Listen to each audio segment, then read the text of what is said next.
we sleep, the guardians of the night take to the streets, having said goodbye to those they love. Each other knowing they may never say these words again, they face the evil that we run from. They dedicate their lives to those that would hate them because they wear the badge. They wear the badge not for the glory or recognition, but because they were born to honor the thin blue line.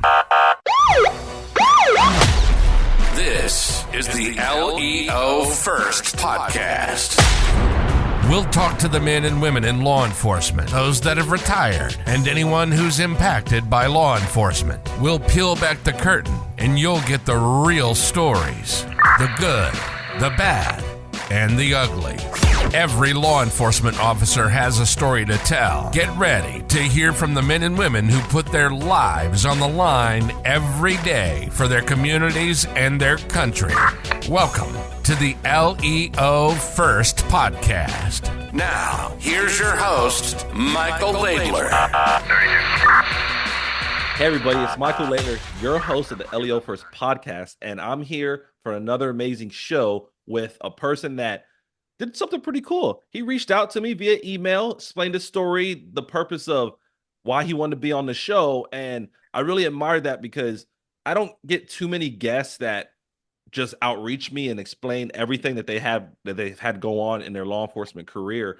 And it was quite refreshing to see that because, as you all know, one of the goals of this show, or if I'm speaking on stage or coaching somebody, is just to highlight what people do. Is that in and out of uniform, people go through things, and we shouldn't hide away what we do because that's not, I don't think it's a service to people when we do that. And the fact that he reached out and shared his story with me right out the gate, I think is a testimony, not just to what he believes in himself, but also what this show is doing. Because I do want to spread these messages. I do want to highlight all the good work people do, but I just want people to know they're not alone in this process. Whatever you have going through, whether it's good or it's bad, it's just not you. So today we have someone that has now been a retired law enforcement lieutenant since 2021. He spent 33 years in the industry, mainly in the San Francisco Bay Area, worked multiple capacities as a field training officer, gang enforcement, plainclothes, canine officer training. He worked in different units like the homeless outreach unit, and also he worked in the pre-arrest diversion program. Now, our guest had gone through some tough times as well, and I'm sure we'll get a chance to touch on that during this episode. But whatever you all hear, just know that what he has been through could have happened to any of us.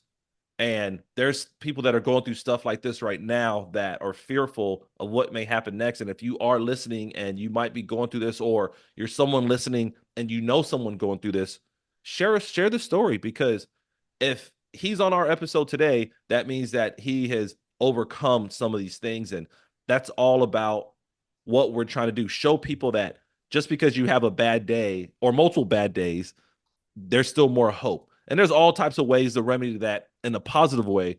But one way is hearing people's story. And it sounds kind of weird in the beginning because, you know, especially in the law enforcement industry, there's always been the stigma, and it's still here today. It's getting better, is that we don't want to show vulnerability. But vulnerability is part of human nature.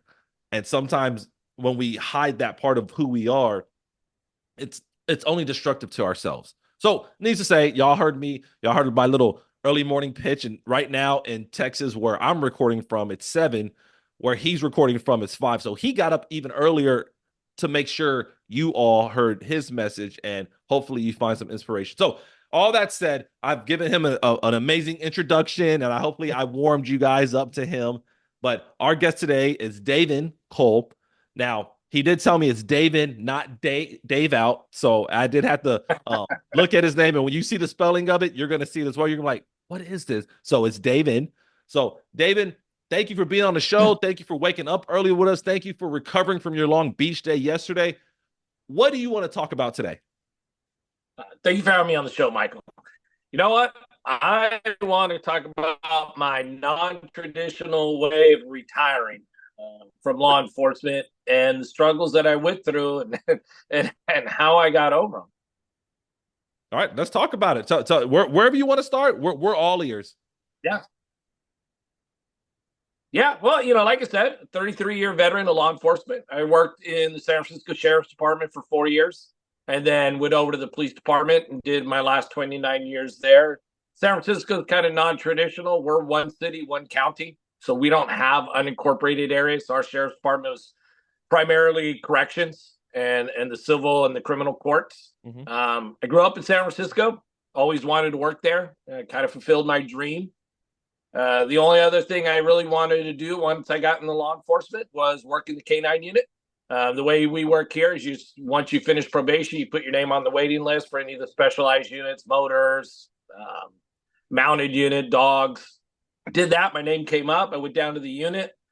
I was down there for 15 years. The last 10 years, I was in charge of all training. So I was in charge of the selection and purchase of the dogs and the training of any new dogs and any new officers that came down to the unit. And that's kind of where my story begins. For any of the K-9 handlers out there, you kind of know that caveat of it's not but it's when you'll get bit. I mean, everybody has that story where, maybe their dog came up on them, they got nipped in the hand, or there's a training scenario and the dog missed the equipment.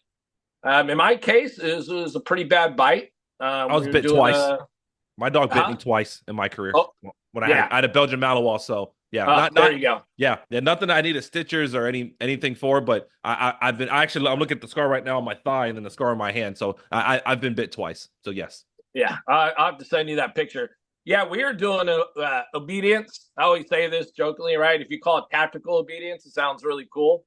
So we're doing tactical obedience, and kind of through no fault. There were some training things going on that I was unaware of that the handler was doing, but the dog thought, I think the dog was kind of conditioned that this particular area we were training in, that it was going to be bite work and not obedience.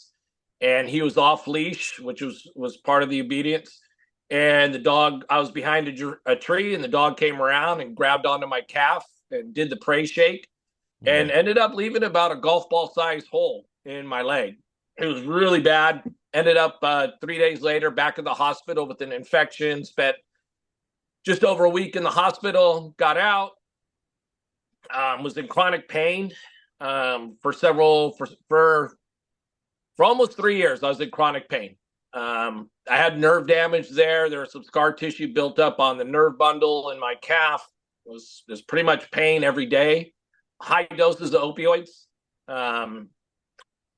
Did that for 3 years. It's very mentally exhausting to go through something like that. It really takes its toll on you. I don't wish chronic pain upon anyone, especially, if you're still a working first responder or a firefighter or a cop.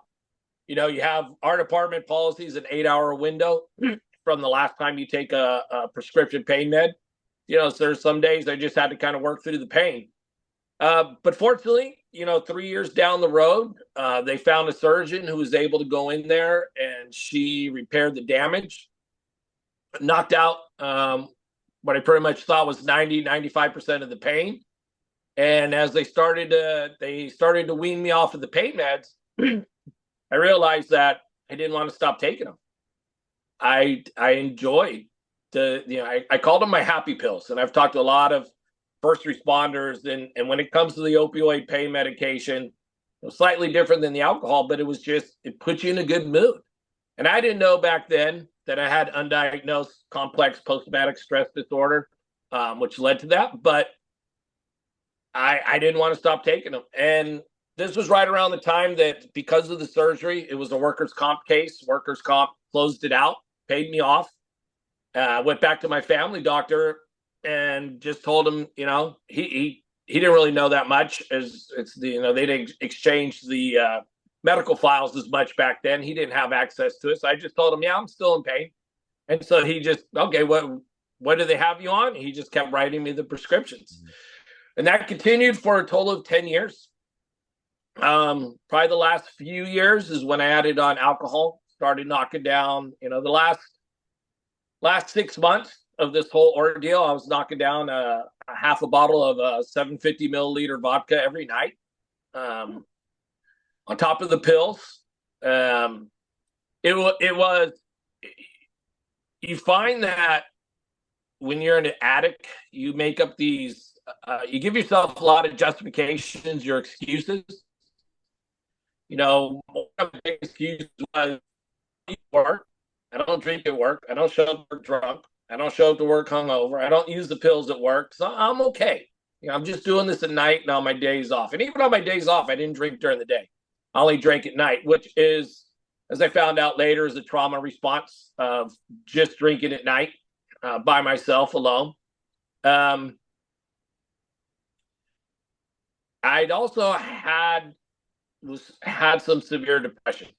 I had become suicidal.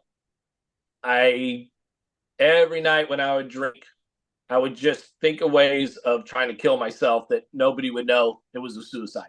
The final thing I'd come up with was, I was going to drive off a cliff. There's over here in the San Francisco Bay Area, we're right near the ocean, and there's some roads that one area, ironically called Devil's Slide, and a lot of cars go off of that cliff, and it's pretty much a zero survival rate. And I thought that's what I was going to do. But, I had my wife and my 2 daughters, and I just didn't want to do that to them. And I kept telling myself that's not going to happen. It's not going to happen. But I was done. I was done with the addiction. I tried to stop drinking the alcohol. I tried to stop taking the pills. I couldn't do it. And I couldn't ask for help. Like a lot of first responders, I just felt like I needed to do this myself. I'm the one that comes in and takes care of everything. Fast forward to November 2021. It's coming up on 3 years now. Short version is I was almost out of pills. When you're an addict, you get creative on how to get pills from other people, family members, other cops who they don't like it because it makes them nauseous, and hey, you can have mine. But I had none of those options. And, looking back now, I know it was a cry for help, but at the time, it just was that addictive thinking. And my thought process was, all right, I'm going to run out of pills in a day. In 3 days from now, I'm supposed to be on a flight to Mexico for a destination wedding for some family members. My refill's not due for another 2 weeks. What am I going to do? Because if anyone's ever been through withdrawal of opioids, it's about that 3rd day that it really gets bad. That's when you're basically sitting on the toilet all day and laying in bed like you got the worst flu in the world. And I'm thinking, that's right when I'm supposed to be on a plane to Mexico. I can't have that. And my solution was to go rob a pharmacy. So I got off duty, went home, tried to get some pills from a family member who didn't have any to give me, and decided, well, then I'm just going to have to go rob a pharmacy because that's the only solution I could think of at the time. Walked into this pharmacy, handed them a note, sat there and watched the pharmacist call 911. I saw her get on the phone. I saw her call 911, and I didn't move. If I had left right at that moment, I would have never been caught. But I did it. I stood there and I waited, and they handed me a big bag of pills, 9 bottles to be exact. And when I walked out, the police department was right there waiting for me. It was the city I live in, of course. I didn't go someplace else. I went to a pharmacy less than a mile and a half from my house. But yeah, I walked out, and there was the police department. And the next thing you know, I'm sitting in the back of a police car, bawling my eyes out, thinking, this is it. I just ruined everything. And got taken to the county jail. Thought about hanging myself, took a phone cord 3 separate times and wrapped it around my neck, and didn't. I did bring a gun with me, not for the robbery, but to kill myself. I told myself that if the police show up, I was going to shoot myself in the head because I wasn't going to jail. Obviously, I didn't, thank God. Yeah. I've since talked to some of the officers that arrested me. When they reviewed the BWC, they didn't know I had a gun until they had me cuffed. But once they reviewed the BWC, they said, yeah, you reached for it like twice. And I don't even remember that. So God stopped me. I know that. I know that was not God's plan for me. My department took care of me. They allowed me to retire. I got to keep my lieutenant's pay. They even sent me to the 30-day treatment. They were there the next morning with, we call it our behavioral science unit. It's our version of EAP. Honestly, probably the industry standard. If SFPD does anything right, our EAP is really good. Good. They were there, no questions asked. They just wanted to make sure I was taken care of. Got me a bed right away in this treatment, and just kind of kept an eye on me after that. Spent a year relapsing on the alcohol a couple times because I had no idea what was going to go on in the court case. My attorney was trying to get a feel for the judge. I know there was a lot of phone calls made down to the district attorney.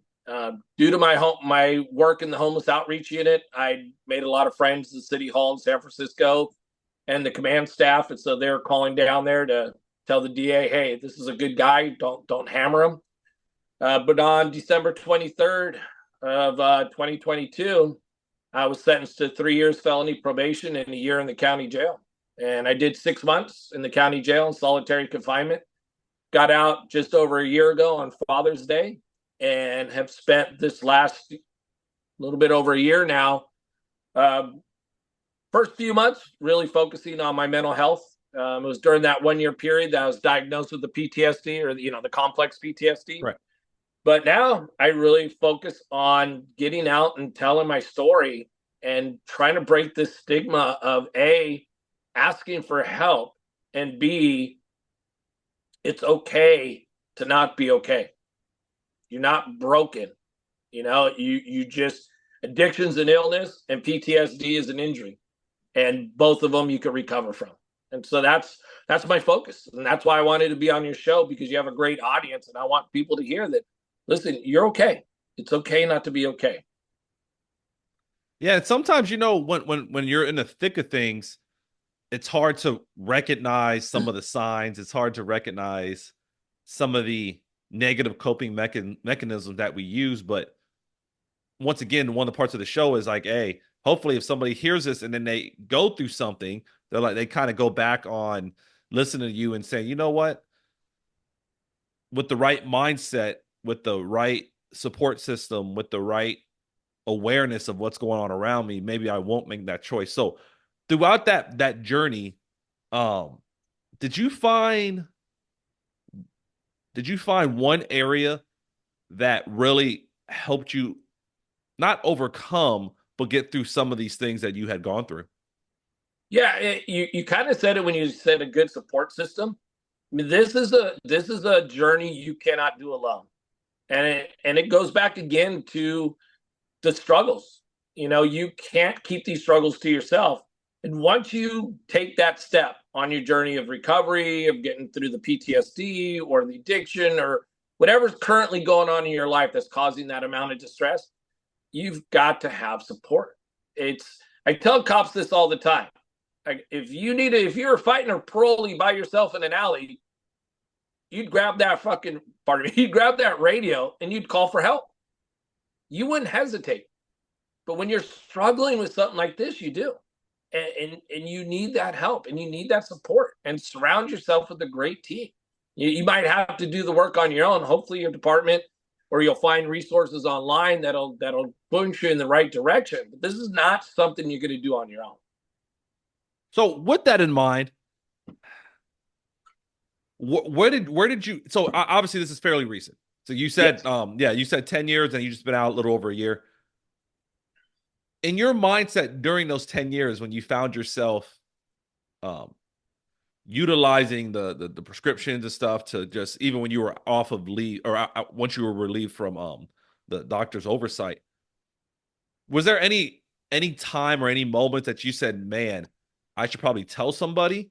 And if that did come up, what stopped you? Oh, constantly. I'd say and it sounds funny, but for the last 6 years of it, I was constantly telling myself that. Constantly going like, you need to stop. You need to go ask for help. You need to go tell your wife what's going on.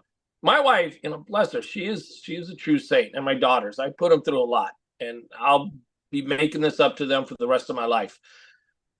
But she knew about the alcohol, but she didn't even know how to get me to stop. She didn't know how to approach me and to get me the help I needed.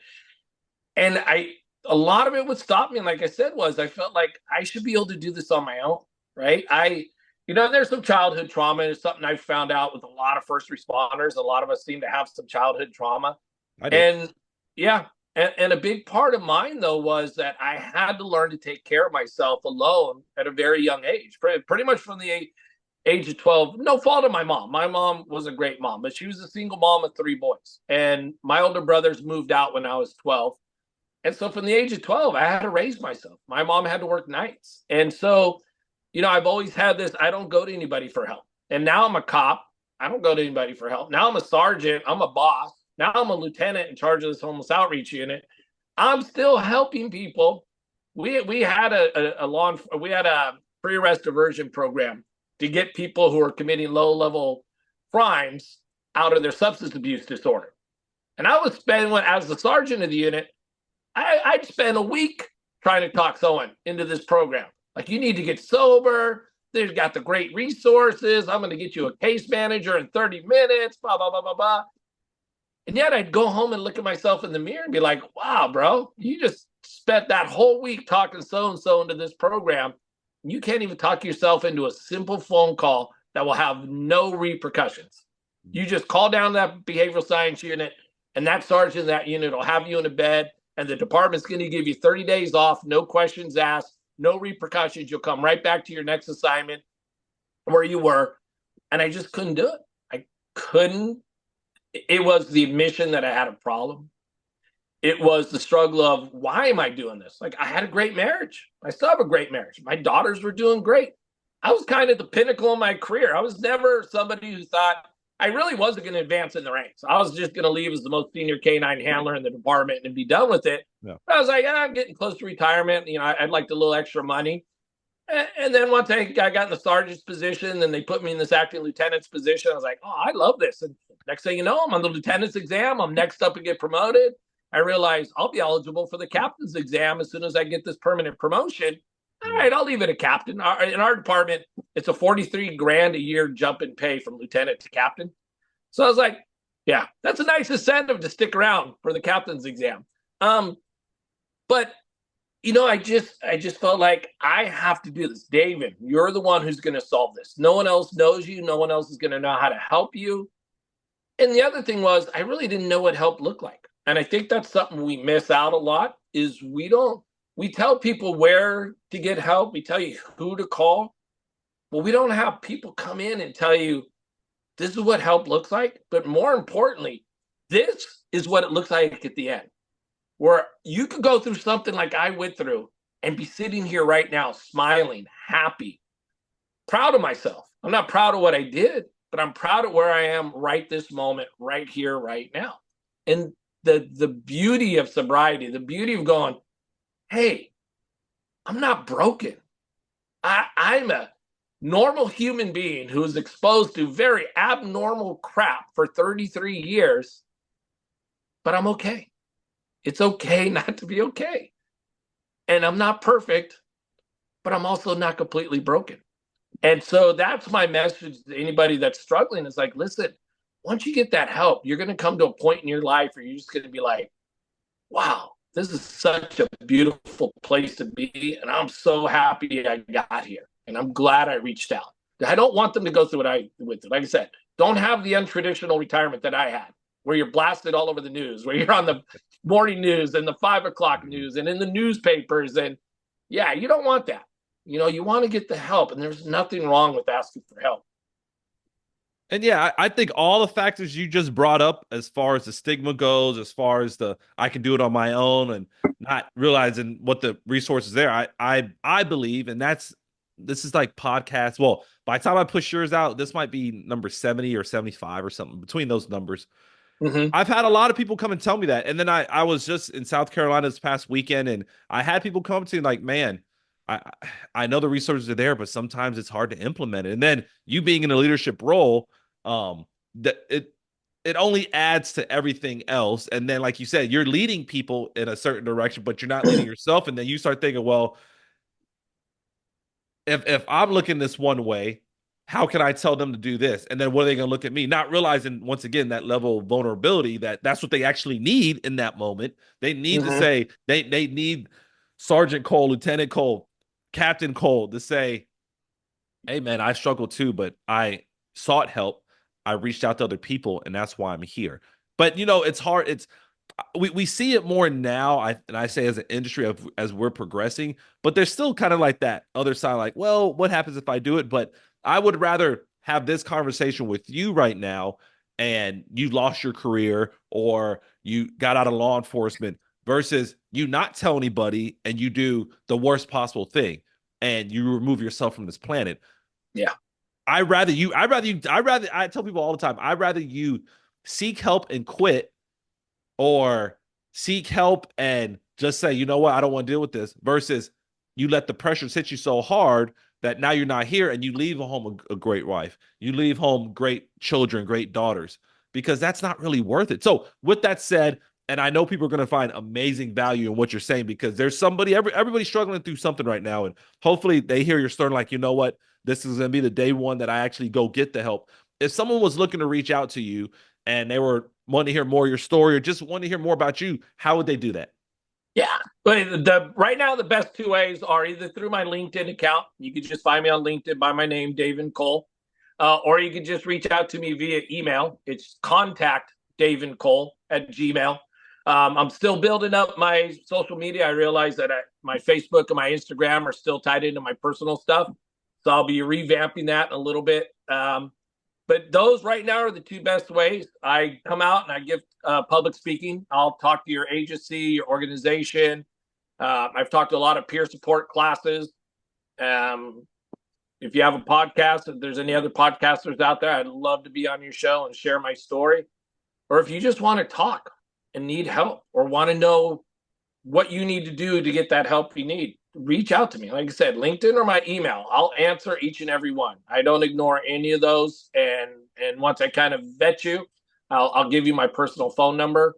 And yeah, that's the best way.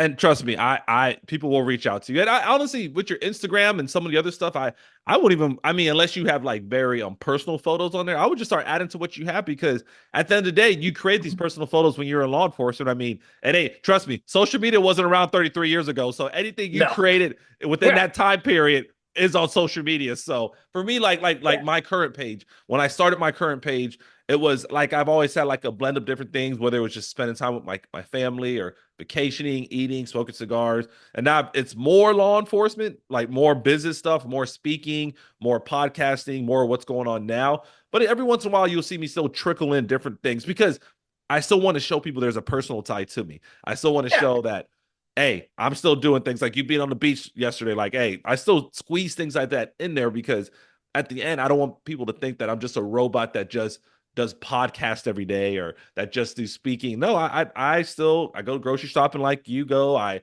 want to have fun. I want to have work-life balance, but it kind of shows the blend. So with that, since now they know where they can find you, and you may have already done it, but I want to be very specific on this. Any final words?